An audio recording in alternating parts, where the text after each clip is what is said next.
happy to see so many of you have survived.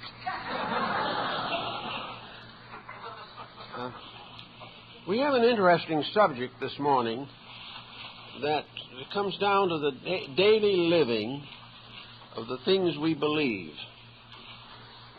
I've often heard people give very eloquent discussions on principles and ideals, but many of them are still in trouble themselves. They are unable to escape from habit patterns and from the traditional backgrounds from which we have all come in one way or another. I suppose that the present generation is one of the most complicated in the history of humanity. Not only is it complicated because of the rapid advancements in various fields of scientific progress, but it is complicated by a general revolution against tradition. Most people are blaming tradition for the conditions that they are in today. They feel that in some way we were prevented from growing in the very early years of our culture. Actually, however, most of the traditions which have survived have some foundation in facts, and facts do not change easily or readily or quickly. And our general background of tradition is essentially idealistic. This means that a percentage of people had strong convictions and lived by them or tried to. This does not mean that all nations were contrite and honorable. It does not follow that all people have ever united in any constructive enterprise. But there was an undercurrent, a foundation of integrities, which this foundation is, at this time especially, unpleasant to contemplate. We do not want to reestablish the foundations of survival. We do not believe any longer in the golden rule. We talk about it, we write about it, but when it comes in conflict with personal interests, we forget the traditional integrity that is at the basis of our civilization. Nearly every great teacher of the past has brought us a traditional integrity. They have all done their best to call to our attention the realities of values. In most instances, some listened to them. In many cases, they were persecuted and martyred. But out of it all came a lingering stream of ideals that simply refused to die. And these ideals were the integrities upon which modern life has been built. But integrities often interfere with selfishness. They interfere with being exactly as free as we want to be.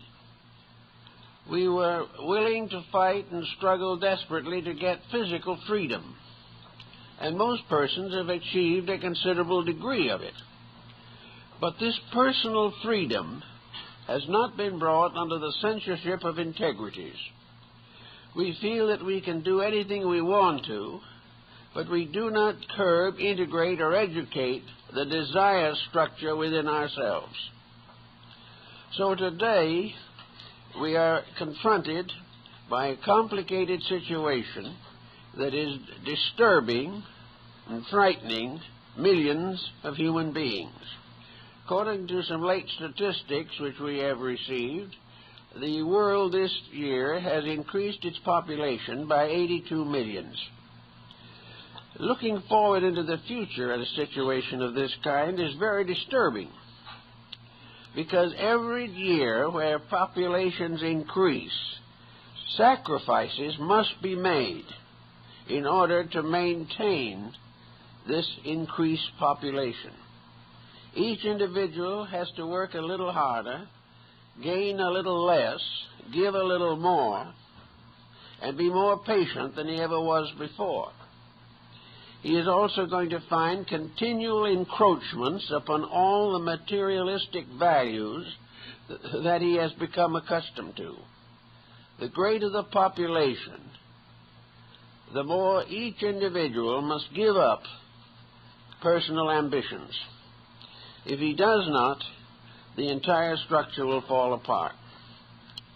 Everyone today is a little bit disturbed, some very much disturbed, by the complete collapse of our social system as we know it, the failure of our political system, the disabilities of our economic structure, and the continual danger to the personal life of the individual. So out of this comes anxiety, a continually increasing negative approach to circumstances. Today there are probably more worriers than ever before in history. Of course, this is partly due to the fact there are more people than ever before in history. But the percentage of worriers is increasing every day. There's hardly a day go by in which individuals do not come face to face with what to them is solid proof of the failure of their system of life. This is something that is bound to cause anxiety. But we have to also realize that these happenings are not accidents. The problems we face are the problems we have caused.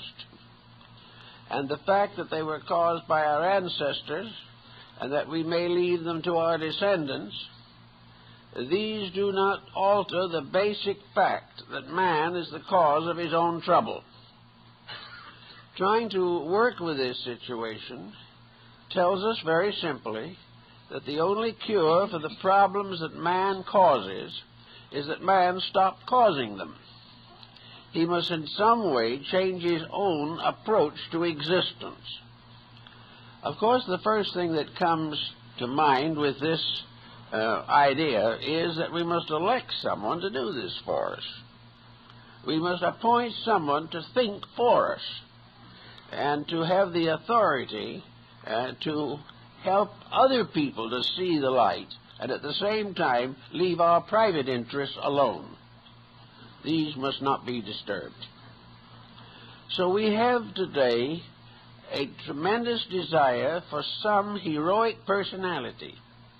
We would like to see the skies open and the Holy Trinity take flesh. As this is highly unlikely, we have still other problems and ways of approaching this situation. Admitting that we are living in the day of the great headache, the question is, what are we going to do about it? Are we just simply going to have one headache after another as long as we live? Now, headaches due to worry, anxiety, misunderstanding, misinterpretation, antagonisms of all kinds, these headaches, unfortunately, do not stay in the head. They come out into other areas of our lives. This headache that we have, this grand head problem that worries us, is affecting every aspect of society. The worrier is already on the way toward being sick.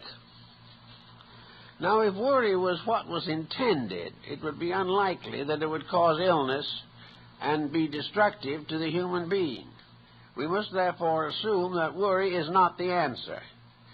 Worry is only a means of complicating the difficulty. So the problem of going around worrying, fretting, stewing, fearing everything that happens, mistrusting everyone, and in a state of perpetual criticism, this apparently is not the answer.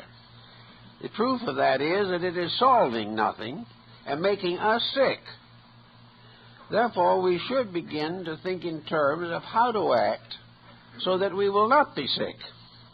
The solution to the problem lies not only in our fears and anxieties, but in the solution of the causes of these fears and anxieties.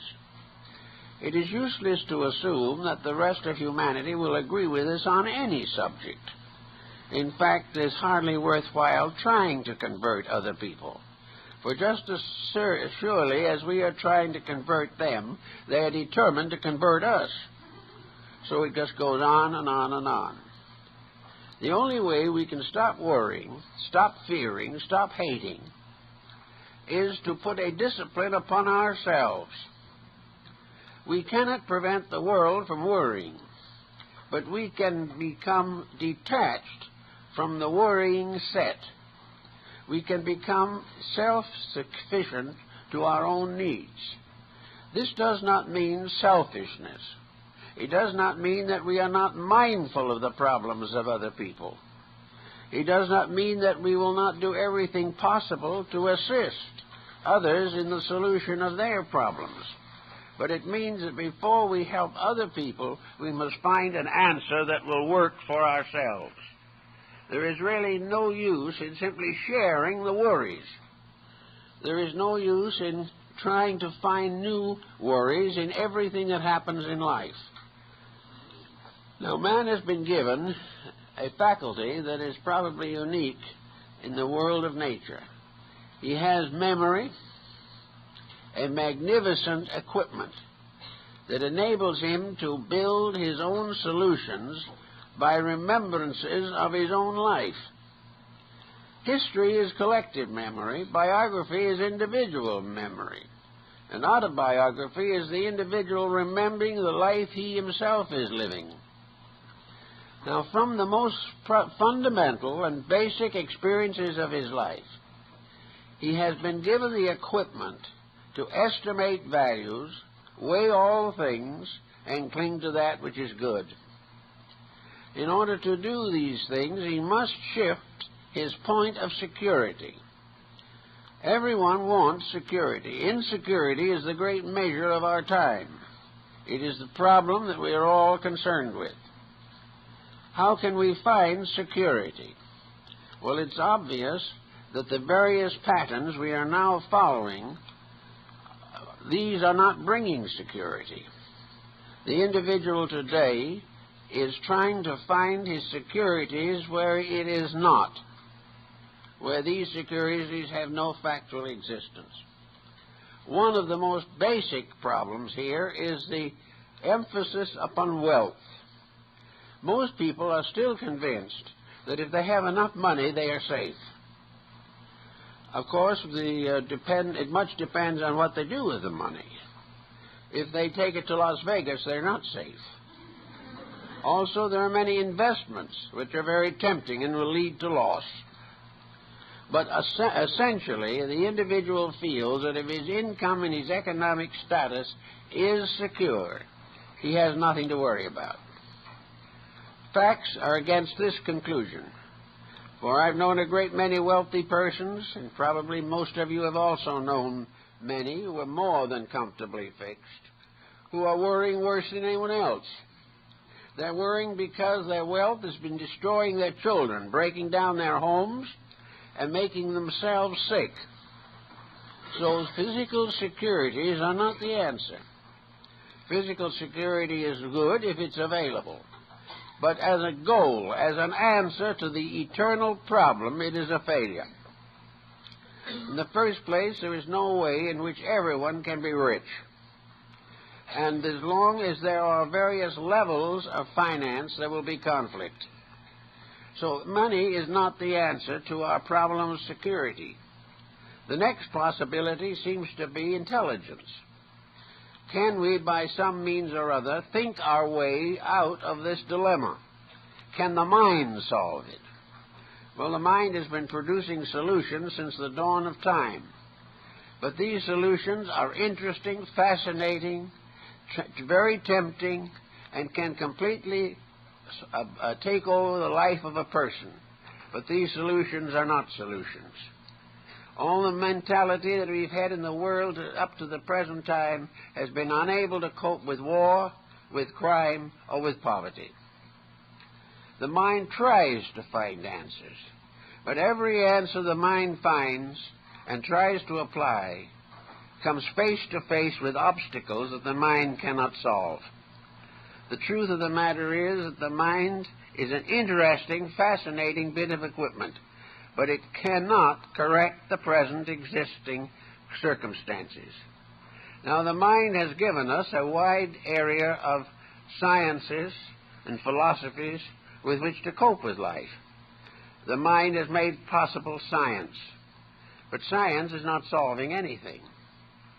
Science gives us a cure for some minor ailment, perhaps, or even a major ailment, but in so doing hands to the world mechanisms which could destroy the entire human race. Science has a very great weakness, and that weakness is the failure of humanitarianism in the scientific program. Science is concerned with knowledge. It is using the mind to advance its own purposes. But when it comes to taking care of the widow and the fatherless, science is not a great success. Other fields of learning, the arts, are corrupted. All of the various elements of mental activity show problems. Philosophy in our generation is virtually non-existent. What we call philosophy is a higher intellectual materialism. Our modern philosophies are based not upon ideals, but upon material institutions. We send our young people to the universities, and they have the minds trained. They come back from the university, and within a few years they're in trouble. Even while they're in school, they may be subjected to narcotics, alcoholism, and other corruptions. Therefore, education has not been able to keep its own campus clean. Therefore, there is some question about it being able to solve the problems of mankind. So individuals look in all directions to try to find some answer to this very pressing problem. This mass of problems arising from something that must have a solution in the individual. Man will never be confronted with a problem he cannot solve. But he may be confronted with problems he will not solve because the solutions are inconvenient. Therefore, we can come now to the next issue in the problem. What is there that the individual can cling to in this great stress of modern living? The first natural answer to this is religion. But religion also is at a very serious disadvantage. Religion presents us with abstract virtues. Religion provides us with a concept of an invisible causal universe beyond our perceptions. It also populates this universe with beings invisible to us. And the whole situation sums up in a very simple thought, namely, that religion deals with things we cannot see, and so-called materialism deals with things we can see. It is perfectly possible to see the house we are building. It is perfectly possible to count the shares of stock that we own, but it is not possible to actually, factually estimate the nature of the spiritual world in which we live. This world is shut from us because we do not possess the extrasensory perceptions necessary to make an invisible spiritual causal life visible and tangible to our common everyday living. This places all the advantage in the hands of the materialist. Whatever he is doing, you can see, he can see. The laboratories produce these experiments. So we have facts gathering all the time, more and more facts, and truths gradually disappearing. This means that there is a conflict between invisible principles and visible policies. And as long as this conflict exists, the individual is inevitably over-influenced by the material policies, because he can see them, because they are working in his life, because they are directly the causes of his worries. They become the great entanglement, whereas the solution in principles and ideals, this solution remains elusive, intangible, and is greatly overlooked because it does not immediately prove itself to our physical perceptions. So with this situation constantly undermining our faith, it is very easy to become more and more addicted to worry and less supported by principles which we cannot actually see. The result, of course, has been the gradual rise of a vast materialistic culture. In ancient times, man looking for an answer to things found no answer in the society around him.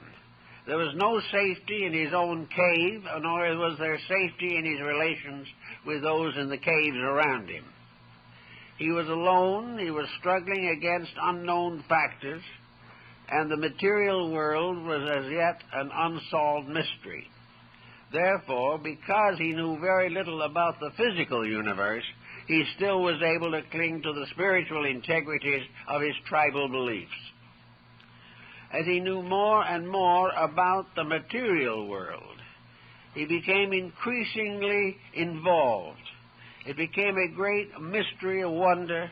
It became a challenge, and little by little, attention was focused upon physical circumstances and the possibility of altering them, the possibility of taking your neighbor's cave and adding it to yours, the possibility of accumulating wealth or taking it away from someone else who had accumulated it.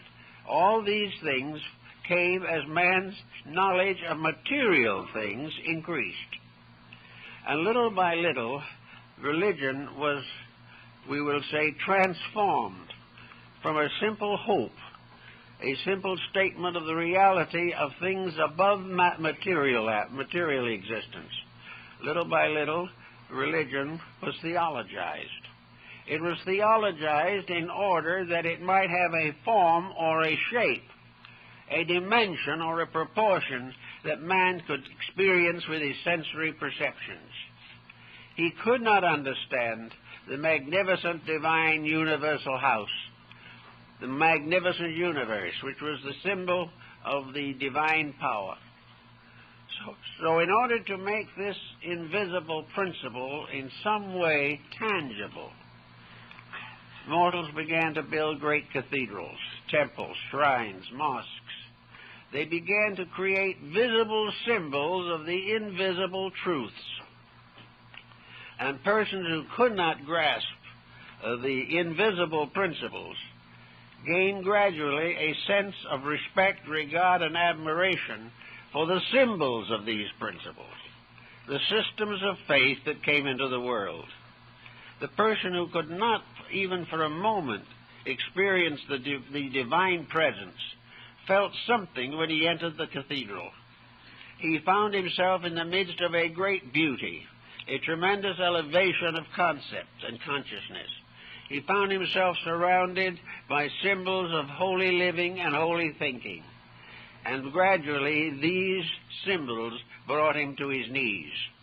He became willing to accept the invisible in the symbols which it had projected from itself, and which man had fashioned as a means of protecting the worship of the deity which was his hope of salvation. So by degrees, religion became embodied. It took upon itself the shape and proportion of the world in which it functioned.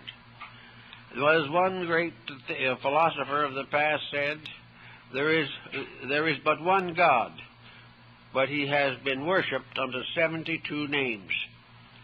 Now the 72 names began to get us into trouble also, because people began to believe that each name represented a different belief, where the differences were largely those of language and grammar. And actually, the same ideal abstract concept of deity was present in all religions. The important point is that gradually the world was filled with sanctuaries of faith. Some still stand, others are ruined. Some more will be built.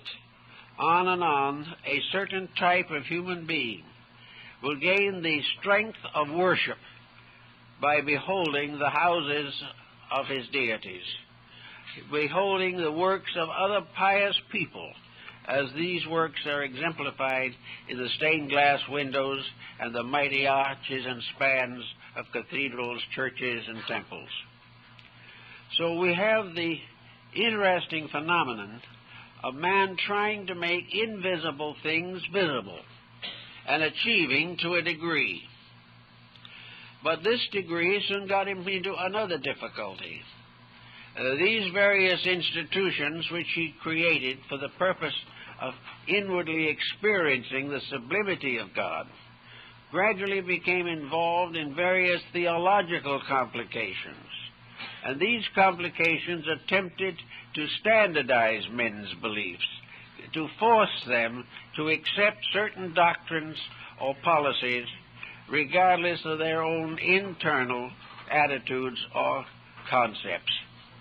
Gradually, therefore, religion was transformed into theology, and the priests of antiquity became the theologians of later time. These were individuals who were very largely dogmatic. They served dogmatic beliefs. They served certain attitudes. They held certain convictions as inevitable and absolute. And gradually this descended to the time of the Universal Reformation, so to say, the religious rebellion which brought an end to the medieval world. After the Reformation, religions in Christendom began to break up. More and more individual theologies came into existence. Sect after sect rose, each with its own peculiar concepts and beliefs. And these sects ever since have been locked, to a great degree at least, in an intense competitiveness, an infinite belief that they are right and that therefore others must bend to them. Well, this goes on until another something came along, and that was what we call the Age of Enlightenment, the Age of Humanism. It was then gradually obvious that the public was resenting the dogmatics of theology and was therefore striving to liberate itself from the arbitrary doctrines which were supported only by theological institutions. These doctrines gradually came into conflict with human interests and attitudes. As a result of this conflict, we find finally the rise of science and the definite basic antagonism that developed between science and religion in all its forms. These various changes came to the individual, and in the 20th century find the individual himself without any solid psychological, religious, spiritual, or even scientific support. He comes into a world that is dominated by millions of persons, each with ideas of their own, which cannot be reconciled with the ideas of anyone else.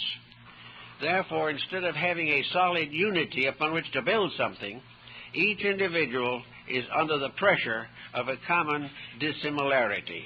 Everyone is trying to do his thing in his own way, and very often at the expense of other people trying to do their thing. So here we are now in the closing years of the 20th century, and we are here with practically no solid foundation under anything. We are searching for various integrities, and it has been obvious for a long time that science is not going to solve the problem of man's salvation.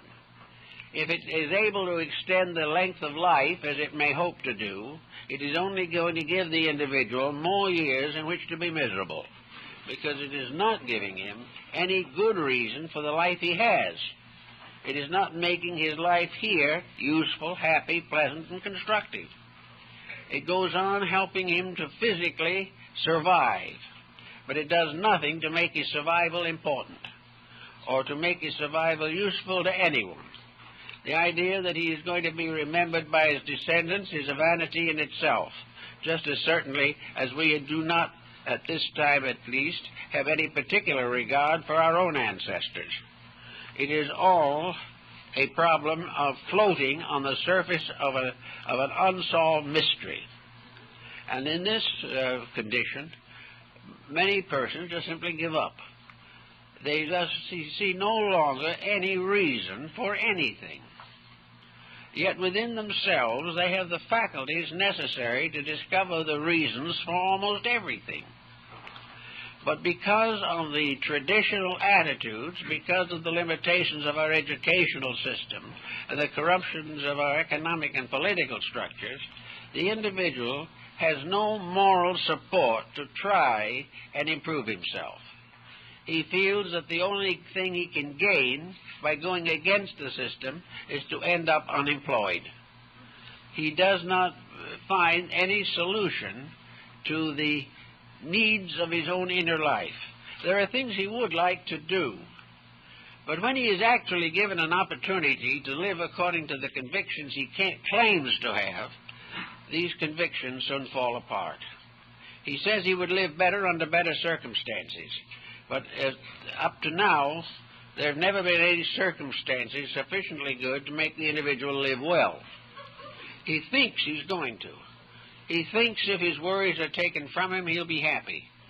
So he has some of them taken from him, and now he's worrying because he hasn't got the worries. That's frightening him.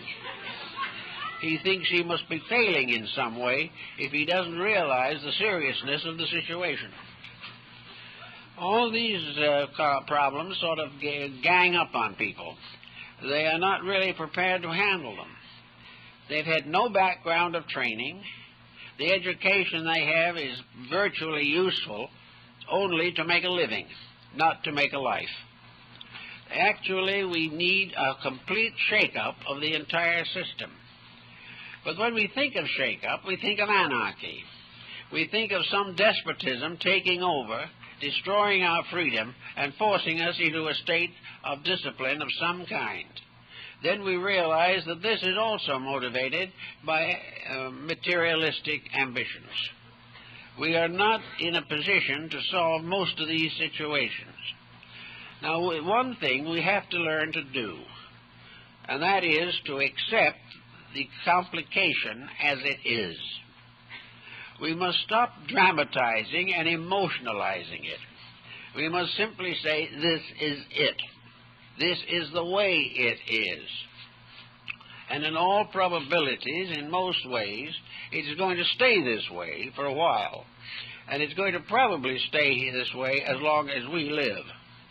Therefore, we are going to be born into confusion. We're going to struggle with it for our period of embodiment, and we're going to leave the confusion behind when we go.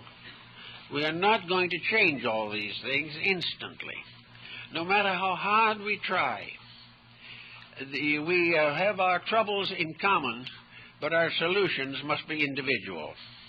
The only way we can face this complex is to gradually work out in ourselves an explanation of it, a reason for it, that is sufficiently strong to enable us to live reasonably well and at the same time have a strong living realization of spiritual integrities. Now, this sounds like a very difficult thing. But after all, this world in which we live is an amphitheater of natural phenomena. We are here in a world in which everything is lawful or unlawful. Everything is catalogued, classified, and controlled. While we cannot, for the moment perhaps, see the hand of God in the things that happen, we do know that there are universal laws that are immutable. We also know that in nature there are principles which prove beyond any doubt that a universal system does exist, and that this system, it has the means, the knowledge, the consciousness, the reality to survive all of man's difficulties and also to transcend man's intentions to destroy the system of which he is a part. This system cannot be destroyed by man. This problem having been more or less sensed as we have to sense it, we then can say to ourselves, we're in a mess. Why? How are we going to get out of this mess? How are we going to achieve the things that are necessary? Are we going to achieve it by becoming completely discouraged and becoming alcoholics? Are we going to get any solution to anything by narcotics?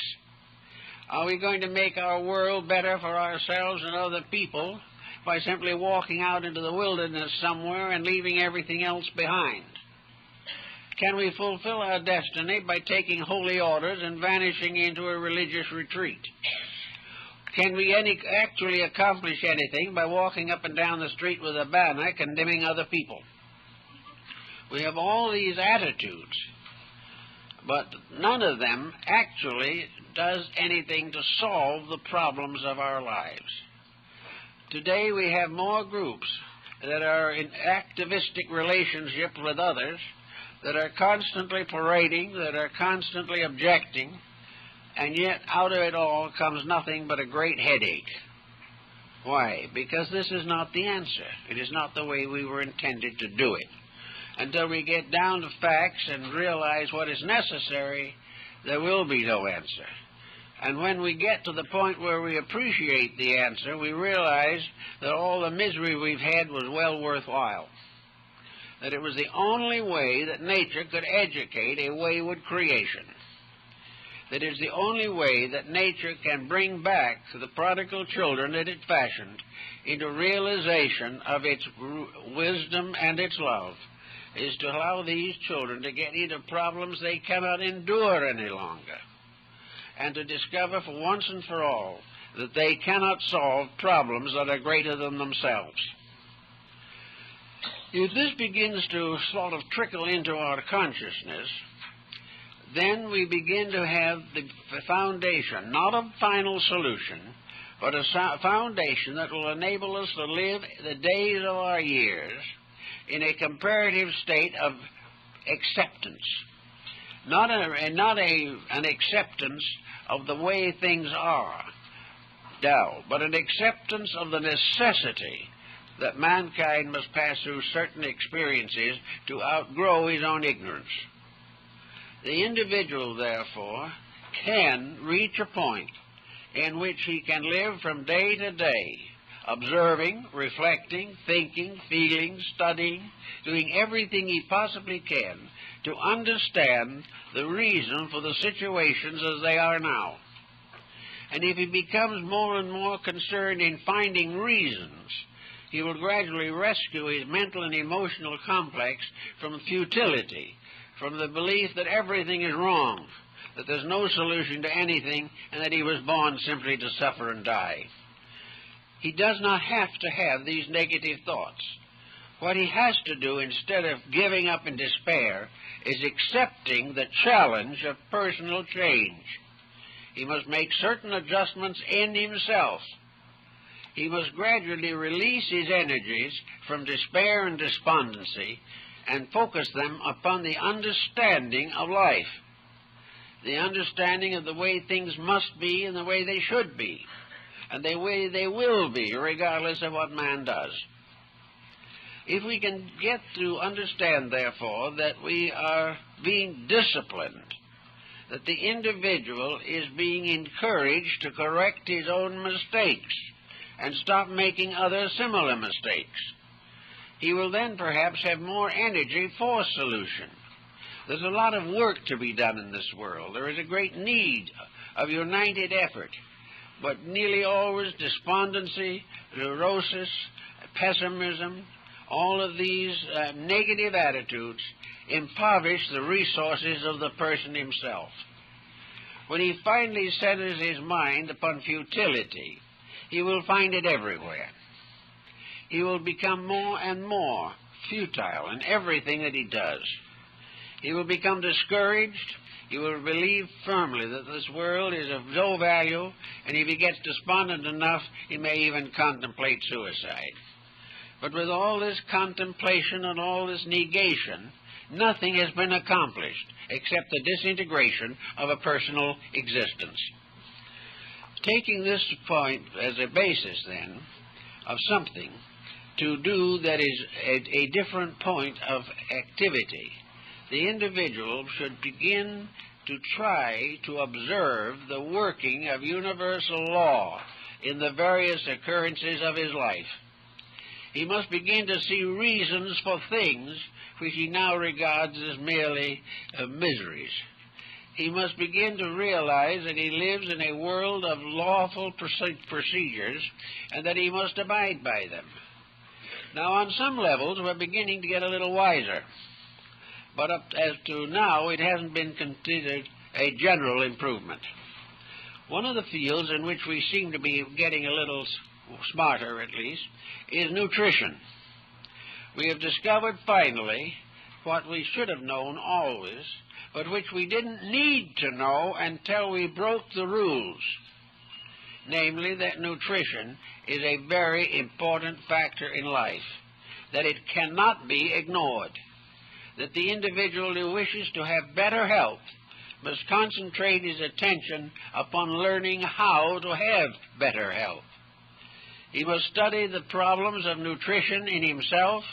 He must discover his own mistakes due to appetites. He must discover why he cannot do just what he pleases and at the same time maintain bodily health. So here we come face to face with facts, and we're gradually beginning to face them with more or less conscious intelligence. Now, our mental life is also in constant need of nutritional education. What we take into the mind is a phase of our nutritional problem. If we take in the wrong thoughts, we're going to be just as bad off mentally and physically as we would be if we eat food that is improper to our needs. The individual can be allergic to attitudes, and everyone, more or less, is allergic to negative thinking. It will never help him, and it will almost certainly hurt him. Now, this doesn't mean he won't live through it. He may have negative thoughts all his life and pass the century mark, but he will simply have extended the period of disappointments, disillusionments, and disasters for himself. Therefore, with nutrition, a very factual thing, the individual has a mental life that needs to be disciplined and needs to be subject to the laws of mental nutrition. He breaks these laws every day in front of his television, or he breaks them every day in the various activities which he considers essential. He takes in a constant stream of bad food. He takes in food that is not only indigestible, but in many cases it is hopelessly poisonous.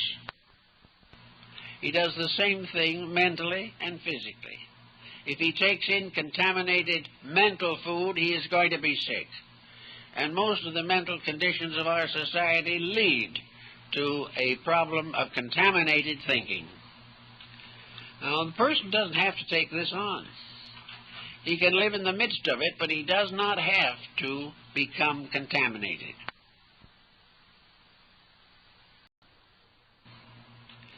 Now, the person doesn't have to take this on. He can live in the midst of it, but he does not have to become contaminated.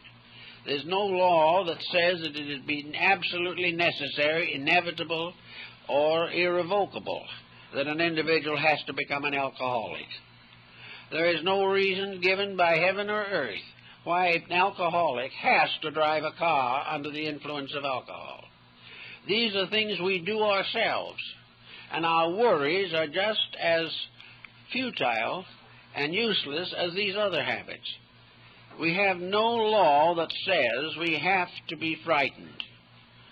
We have no law that says that we have to have a world that does what we please it to do, or otherwise we will be miserable.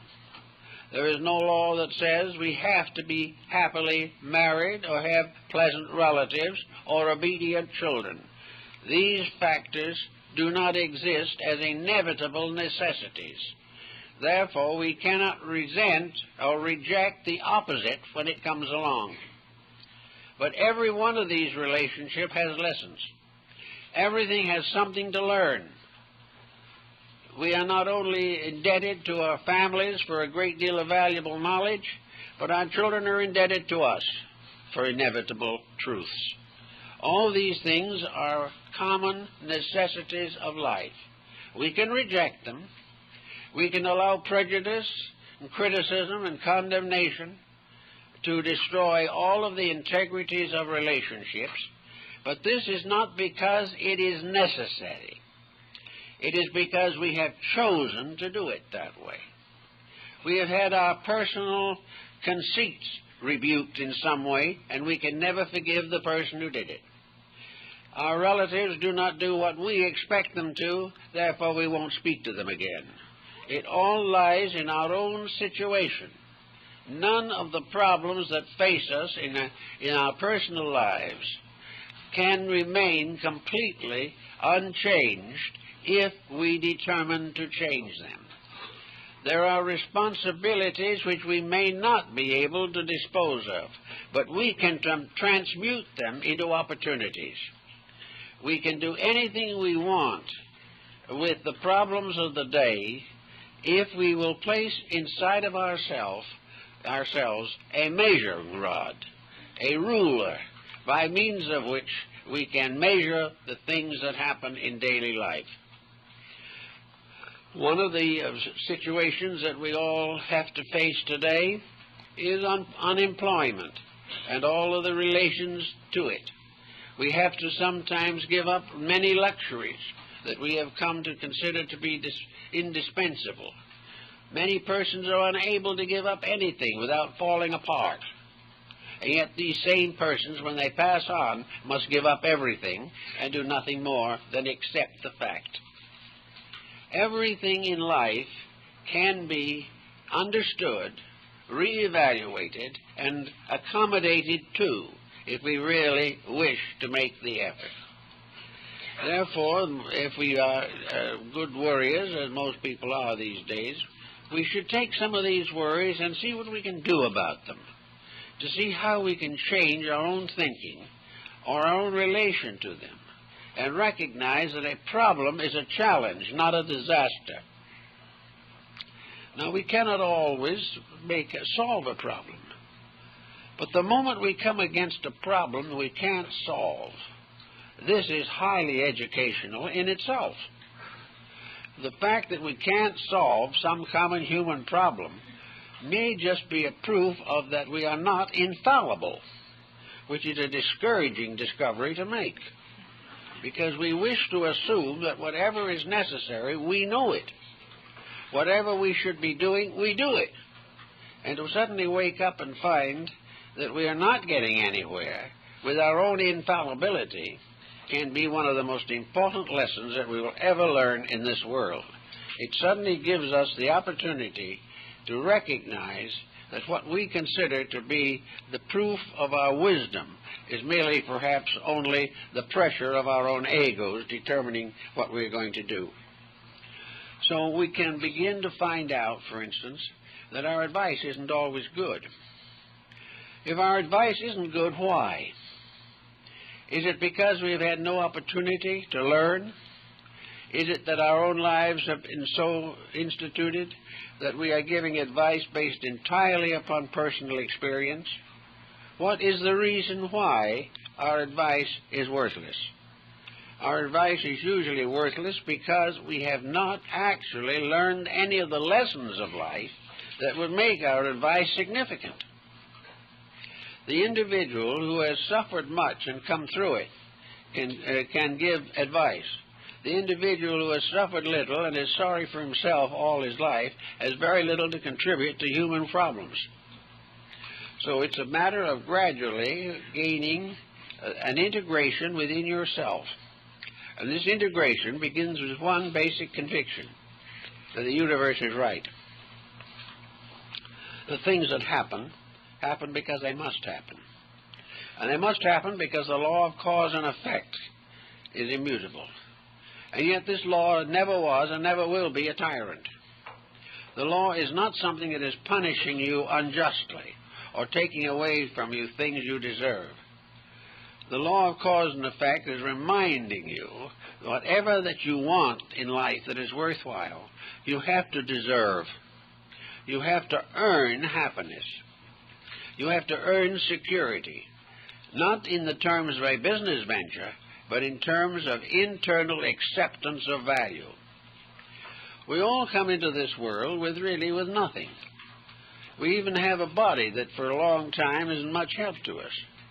We live a while, 80 years perhaps if we're lucky, and then we leave this world. And we leave it with nothing at all, except what we have developed within our own consciousness. If there's anything that survives, it's the soul and the inner life enriched by good works and by understanding and insight. Other things are useless. If we die of a broken heart because we can't take physical wealth with us, we are really in a very impoverished condition. And if we leave great wealth to our descendants, we are likely to be doing them a great harm. So nature, in its own quiet way, can give us the securities we need. Let's look around ourselves for a while, and in other people, try to see the consequences of attitudes. Try to see who among the people we know is perhaps the most happy.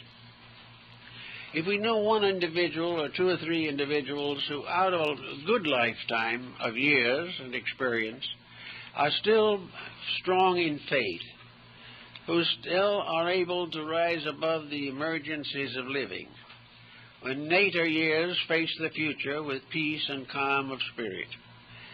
What have these people that we do not have? And we'll generally find out that it is a disposition that is based upon constructive reactions to circumstances.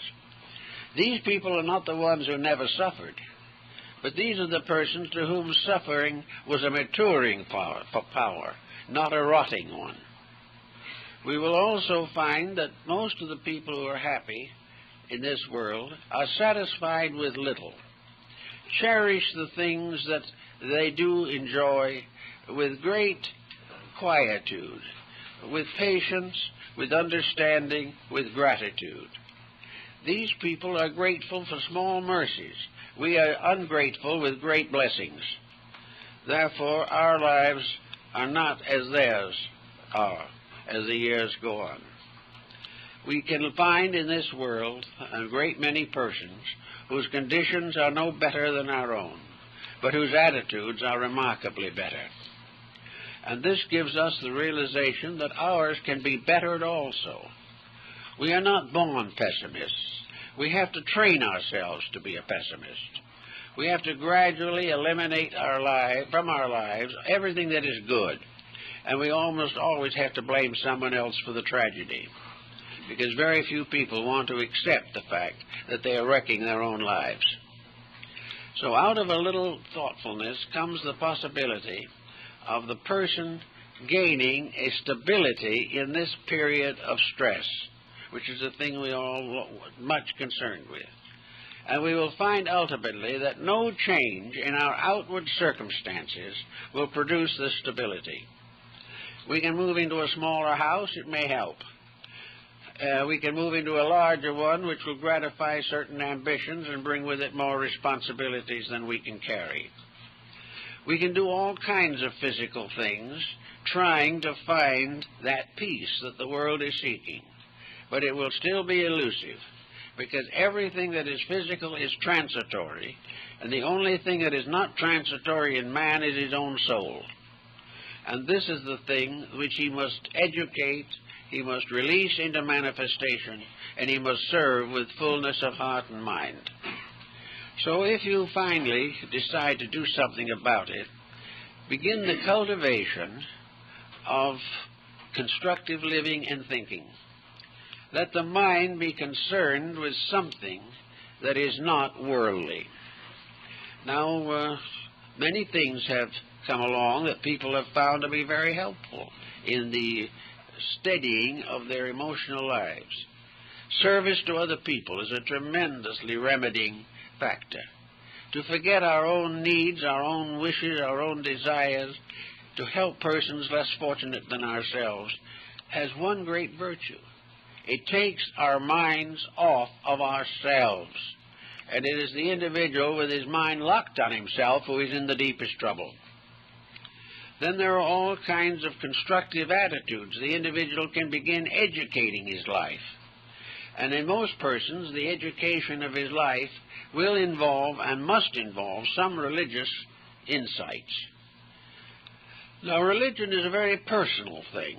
Religion is a relationship between the individual and the divine power behind and within himself. When it is viewed this way, it is called mysticism.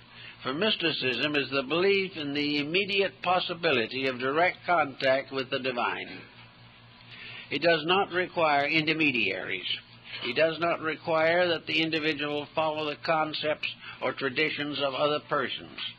It means that through the natural expression of internal integrities, the individual penetrates into the core of himself and receives virtue and refreshment from that power which lies at the root of his own nature. This means, of course, that the calming of the mind is of the greatest importance. The individual who is constantly agitating his thoughts with negative attitudes is not going to have this calmness. But quietude, which was, of course, the basic religious concept of what were called the Quietists, which included the Friends and the Quakers and a number of Oriental sects, this quietude is an expression of the term, "Be still and know that I am God." Well, instead of worrying, the stillness helps. Stillness is not an escape from worry. It is an internal realization that there is something deeper, more valuable, more useful, and more beneficial than worrying. It is worrying that is locking us away from our own inner lives. All the criticism and condemnation and irritation, no matter how much we believe it to be deserved, is simply cutting out our own internal experience. The more we fix upon outside problems, the less time and energy we have to release internal strength. So one of the simplest things that the worrier can try to do, if he is of so minded, is to take on interests that break in on the worry pattern, doing things that are maybe not important physically, but are very important as release of understanding and insight. The studies of arts and crafts, the experience of doing things with the hands, these are very valuable to the person whose mind is troubled all the time. The individual cannot divide his energies equally on two different levels simultaneously. Therefore, if you can't do anything better when the times get pressureful, just sit back quietly and knit. Anything to use a power to separate the person from negative thinking. If you have to keep your mind on something else, this helps. Poetry is of a good nature, is a great help in these pursuits. A very fine inspirational literature can help. Not necessarily a highly advanced intellectual study of the universe, but simply gentle quietude. Poems that reach into the heart of things, that bring gentle messages of peace and contrition to the tired person. But whatever it is, gradually educate your mind until you are able to tell it, I want you to see the good in things. I want you to observe progress. Now, in seeing the good in things, we do not want the mind to find good in the things that have never been any good. We do not want the mind to go back to its old habits. To see the good in things for the average person is to realize that an experience is meaningful, and that out of the things that happen we grow, and that a misfortune is not a blight upon us, but a challenge upon our resources.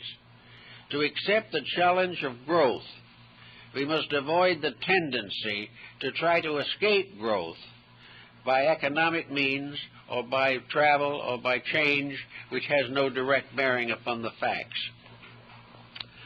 If you can achieve a certain amount of peace within your own nature, you can then begin to re-educate yourself. It may take some time because you may not be able to just re-educate everything at once. because you may have to re-educate your background back 3 or 4 generations to get at the root of some of it. Your families have been made up of warriors. Everyone has struggled for something that he either didn't get or lost afterwards, or perhaps even more often got it and no longer wanted it. These things you have to work out in your own life. In childhood, in education, in marriage, in relationship with life, business, children, and everything, we have been taught to be concerned in the sense of being irritated. We have been taught to be critical. We have been taught to dislike rather than accept the major occurrences of existence.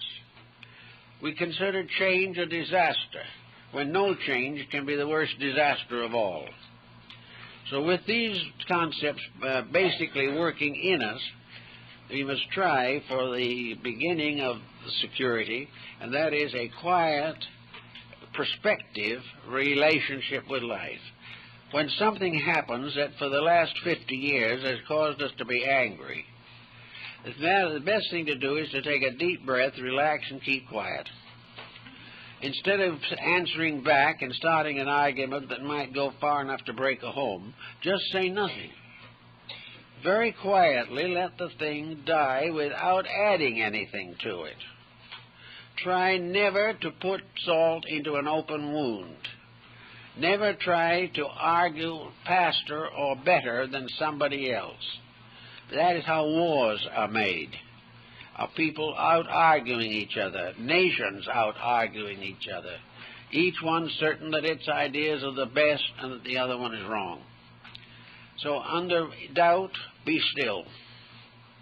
And in the being of stillness, and in the quietude of a complete detachment, try to understand what is really meant, what is all involved in this entire problem. Who is right? Who is wrong? What is the meaning of the occurrence itself?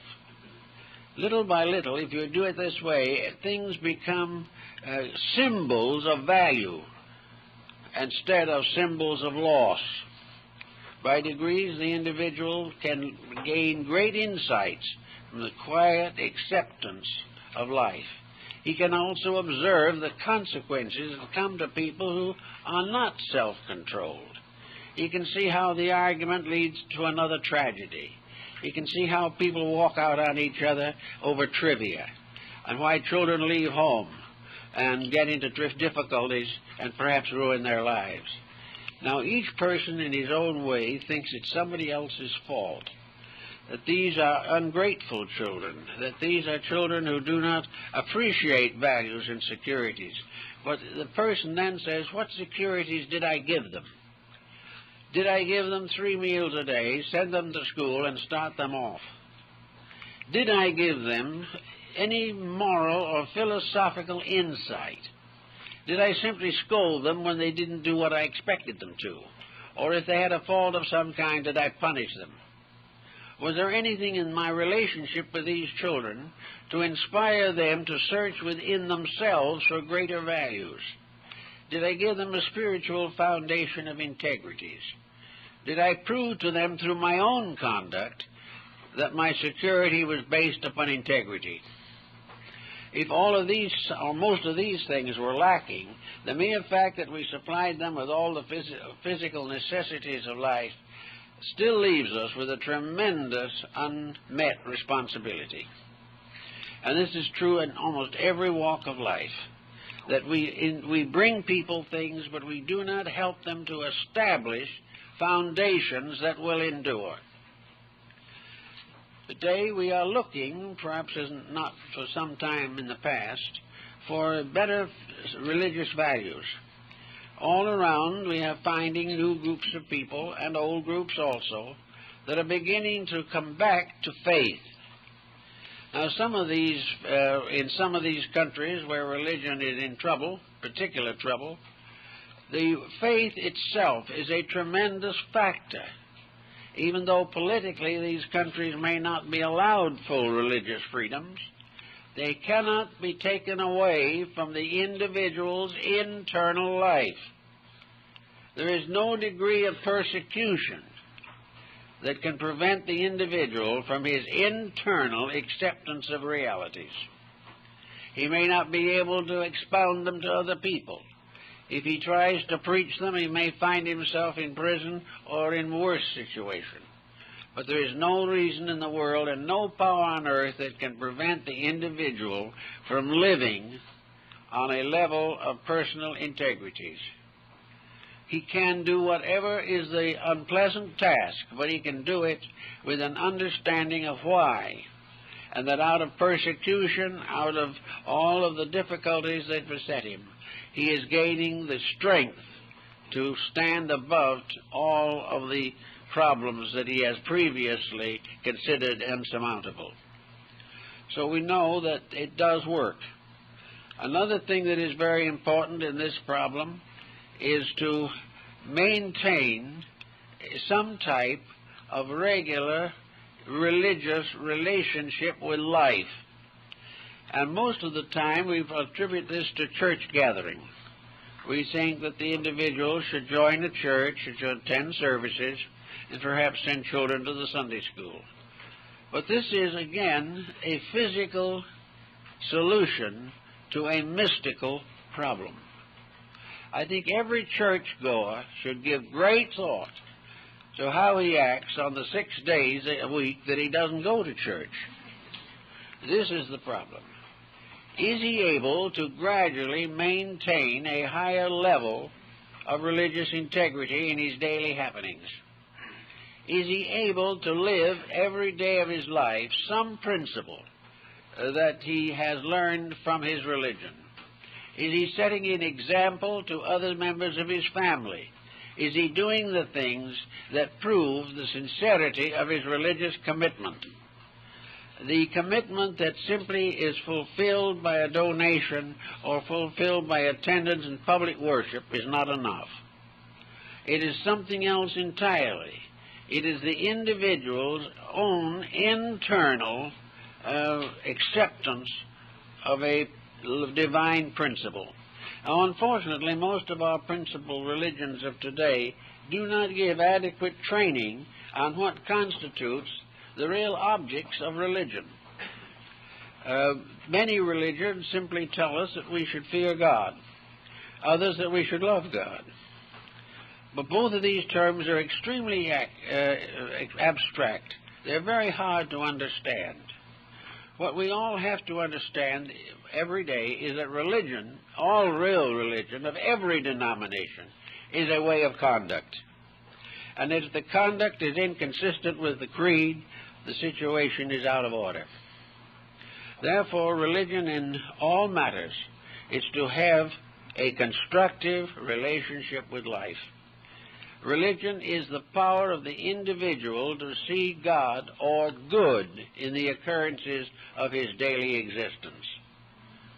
It is necessary for the person, if he is truly religious, to become very grateful for the privileges that are given to him in life, instead of constantly beseeching deity to take from him the proper responsibilities which are his own.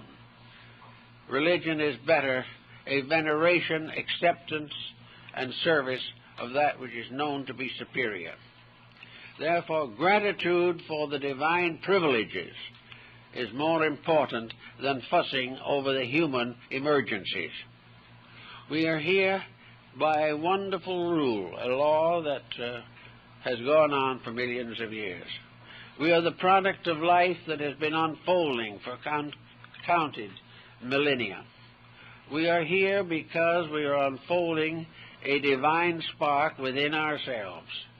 Every noble, beautiful, and wonderful deed that we perform is part of a release of the eternal God within us.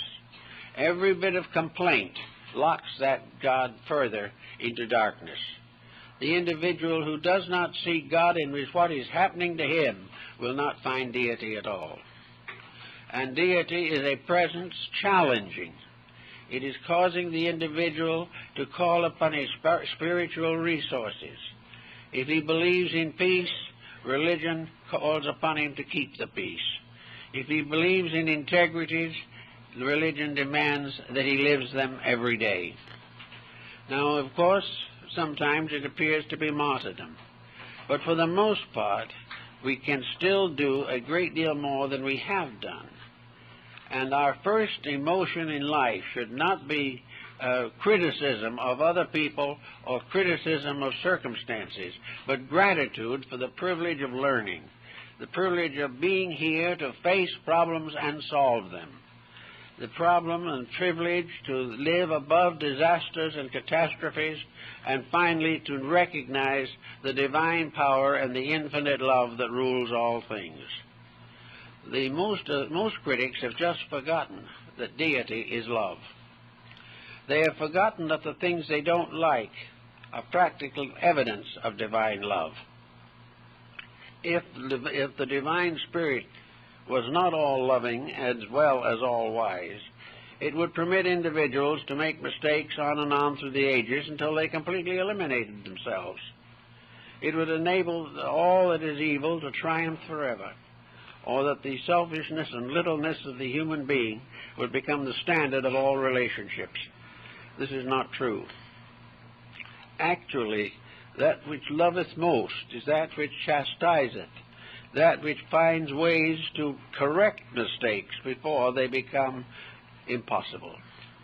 So as you start out in the day or in any part of your life with a negative attitude on things, with a kind of a glum look, and with a quite definite certainty that everything is going to the dogs, it is much better to be quiet and try to say, where is the lesson? Where is the truth in this thing? What is it that I can do to make sure that my faith is stronger than the emergencies of living? How can the individual prove to himself that his inner resources can carry him through any emergency that arises in his life? There are no emergencies, really. Sickness, death are not emergencies. That which is an emergency is when an individual makes a bad decision. This is an emergency. It is because he has forgotten the principles upon which his life should be built. All things natural are not emergencies. It is not an emergency that we grow older. It is not an emergency that we have to give up certain privileges and opportunities as years go by. Everything is that as we grow older, we have the right to live according to a longer perspective of experience. We can make decisions that the young have not yet the power to make. But in every part of life, youth, age, all periods, we are living within a pattern of divine purpose. If we can get this thought sort of fixed in our minds, we will not be so given to all the worries and excitements that come along. We are worried today over economics. We always will be and always have been as long as we worship economics. As long as we make the dollar deity, we are going to be out worshiping the golden calf, and we will be always in trouble. If we make our life built upon achievement in the same sense of ambition, and this ambition causes us to be untrue or unkind or unreasonable, we may attain the ambition and at the same time have a stroke or a coronary, because nature doesn't want it that way. Nature doesn't want the individual to live for ambition alone. He wants the individual to have a little ambition and a great deal of aspiration. This is much better. Aspiration means to become more. Ambition means to accumulate more. And the more we become, the less dependent we become upon accumulation, until it is no longer a serious emergency with us. Then there are persons who cannot live or cannot believe they are happy unless they are dominating somebody else. Anyone whom we dominate, we must accept the consequences of our own domination of them. We must take upon ourselves the karma that we have imposed upon other people by trying to live their lives for them. And this is especially true if, in trying to live their lives, we are simply demanding that they accept our mistakes. Little by little, we have to learn all these principles. They add up to a quite kindly, thoughtful relationship, a relationship in which we adhere to become more and more aware of the infinite good in which we exist, a good which we are spoiling and despoiling ourselves, a good which we were forbidding to have happen because of the fact of our personal ambitions and attitudes. As long as the individual lives as a rugged individual, he will end up as a ragged individual. There is no other way. As long as we put a career ahead of everything else and consider success in terms of monopolistic achievements, we are breaking the rules. And if we break the rules long enough, the rules will break us. There is no way in which we can do right and fail. There is no way in which we can do wrong and succeed.